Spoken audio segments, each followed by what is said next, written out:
हर खबर पर होगी आपकी पकड़। डाउनलोड कीजिए एबीपी लाइव ऐप। तो करीब 1.5 घंटे से रिया चक्रवर्ती से सुशांत सिंह राजपूत के पैसों को लेकर, उनके बैंक खातों को लेकर इस वक्त इन्फोर्समेंट डायरेक्टरेट पूछताछ कर रहा है।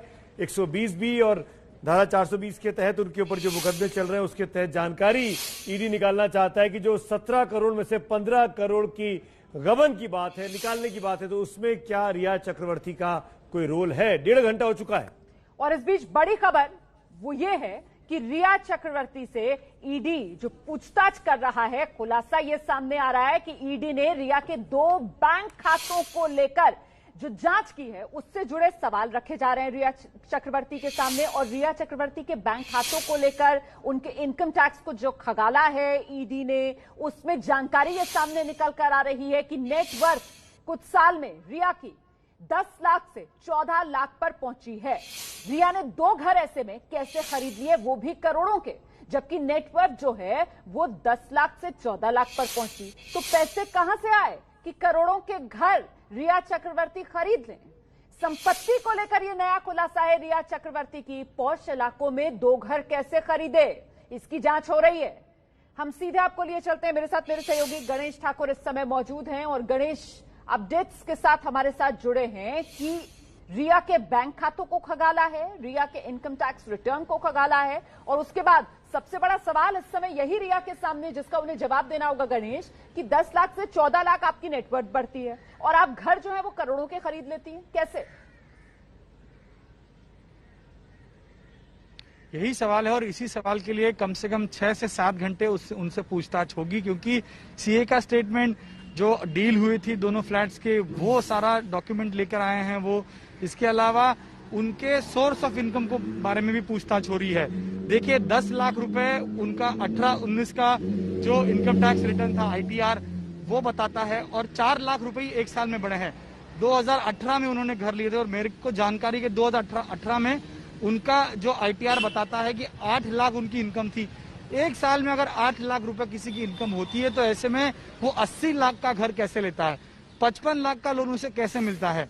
अब ईडी एक बहुत बड़ी जानकारी मिल रही है, वो ये है कि ईडी बेनामी प्रॉपर्टी की तरफ भी इशारा कर रहा है और बेनामी ट्रांजैक्शंस की तरफ भी इशारा कर रहा है, और इसीलिए अब ईडी पूछताछ कर रही है। इतने गणेश इस मामले में जो 2 प्रॉपर्टी है, जो 2 फ्लैट्स हैं, वो एक फ्लैट तो रिया चक्रवर्ती के नाम पर है और एक फ्लैट शायद उनके पिता के नाम पर है। तो बेनामी संपत्ति का जिक्र आप कहां से कर रहे हैं, बेनामी कैसे हुआ? बेनामी ट्रांजैक्शंस की बात कर रहा हूं सुमित में। अच्छा। जो पैसे आते हैं जो फ्लैट में लगे, क्योंकि एक इनिशियल इनकम भी, एक पैसा भी देना पड़ता है। जो बेनामी ट्रांजैक्शन जो कैश मिला होगा, जो पैसे मिले होंगे, जो 15 crore on paper on books कहीं नहीं दिखाई दे रहे। सीए भी कह रहे हैं कि हमें 15 करोड़ का ट्रांजैक्शन सुशांत के अकाउंट्स में दिखे नहीं, लेकिन अगर पीछे जाएंगे और पीछे कुछ पैसे होंगे तो वहां से अगर कोई पैसे लिए हो रिया ने अपने नाम पे किए हो, और वो पैसे अगर रिया ने किसी थर्ड पार्टी के पास रखे हो, तो ये इस दिशा में ईडी जांच ले रही है कि क्या रिया ने सुशांत के पैसे अपने पास लेकर वो पैसे किसी और व्यक्ति या किसी बेनामी ट्रांजैक्शन के जरिए कहीं और तो नहीं ले गए क्या, ये भी देखना बहुत जरूरी है। इसलिए बेनामी ट्रांजैक्शन की बात कर रहे हैं यहाँ पर, इससे तो हमको लगता है कि अब ये मामला जो है जब ईडी ने अपने हाथ में ले लिया है और जांच इस दिशा में बढ़ेगी तो फिर बॉलीवुड के कोई और नाम भी सामने आ सकते हैं। ये मामला तो अब दूर तक जाता हुआ नजर आ रहा है। जी बिल्कुल, देखिए 15 करोड़ का हिसाब तो ईडी को लेना है और इसीलिए ईडी हर दिशा में, हर एंगल में जांच कर रही है। स्वाभाविक बात है, अगर 10 लाख का आईटीआर है तो आप 80 लाख का घर कैसे लेते हैं, कहां से लाते हैं?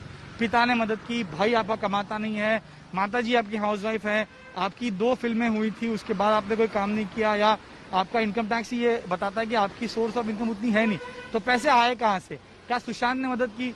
ये भी एक सवाल है।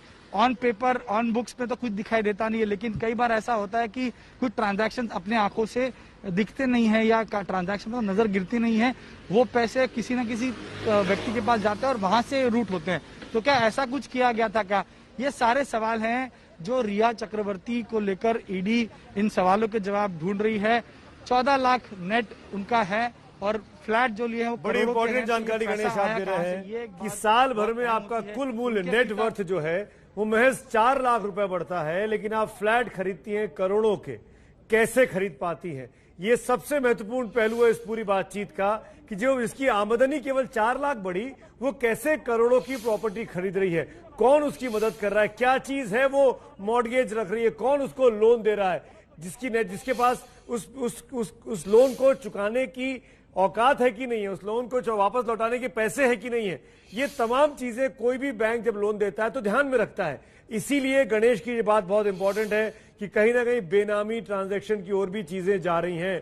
कहीं से उनको पैसे मिले हैं, किस तरीके से पैसे मिले हैं, काले में मिले हैं, सफेद में मिले हैं, व्हाइट में मिले हैं या काइन में मिले हैं, इन तमाम चीजों की छानबीन अब ईडी करेगी और रिया चक्रवर्ती पर शिकंजा कस सकता है। और देखिए, अब आपको रिया के एक फ्लैट की एक्सक्लूसिव जानकारी देते हैं। रिया चक्रवर्ती ने मुंबई के खार ईस्ट के गोलीबार इलाके में गुलमोहर एवेन्यू में 2018 में फ्लैट बुक कराया था और ये जो फ्लैट है इसकी तब कीमत 76 लाख रुपए थी। जीएसटी, स्टैंप ड्यूटी जैसे टैक्स चुकाने के बाद कुल कीमत 80 लाख रुपए। रिया ने ये फ्लैट मां संध्या चक्रवर्ती के साथ मिलकर 2018 के फरवरी मार्च महीने में खरीदा था। एबीपी न्यूज ने गुलमोहर एवेन्यू के सेल्स मैनेजर विशाल जाधव से बात की है।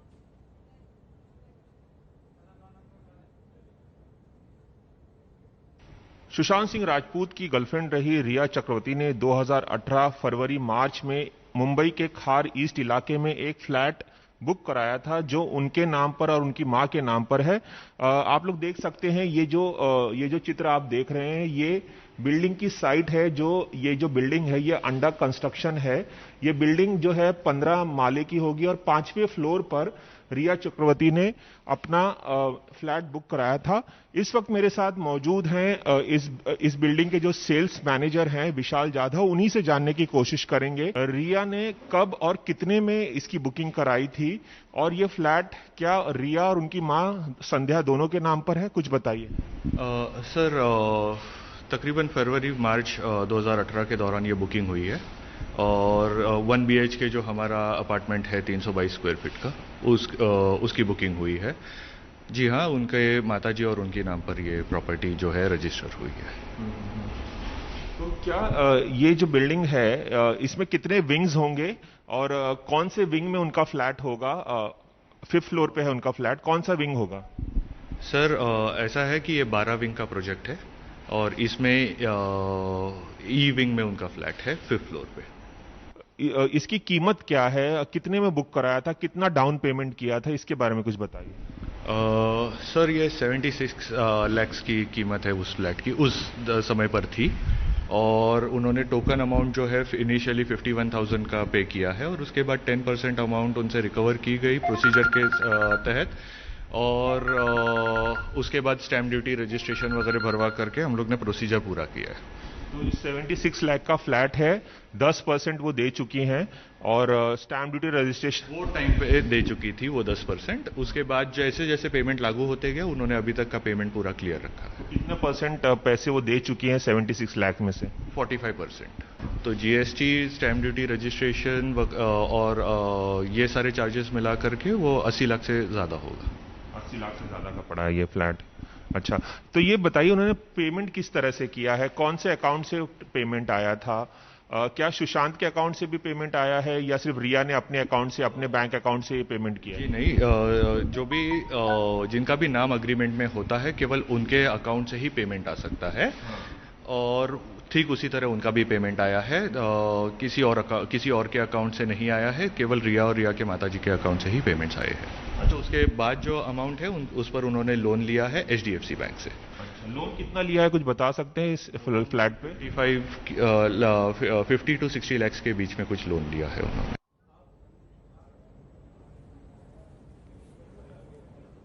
तो सुना आपने रिया चक्रवर्ती के फ्लैट के बारे में। आपको ये बता दें कि रिया के करीबी सूत्रों के मुताबिक इस खार वाले फ्लैट का पैसा रिया ने जलेबी फिल्म से मिली रकम से खरीदा था और सूत्र ये भी बताते हैं कि रिया ने यह फ्लैट सुशांत से रिश्ते से पहले ही खरीद लिया था, यानी सुशांत के जीवन में आने के पहले ही रिया ये फ्लैट ले चुकी थी।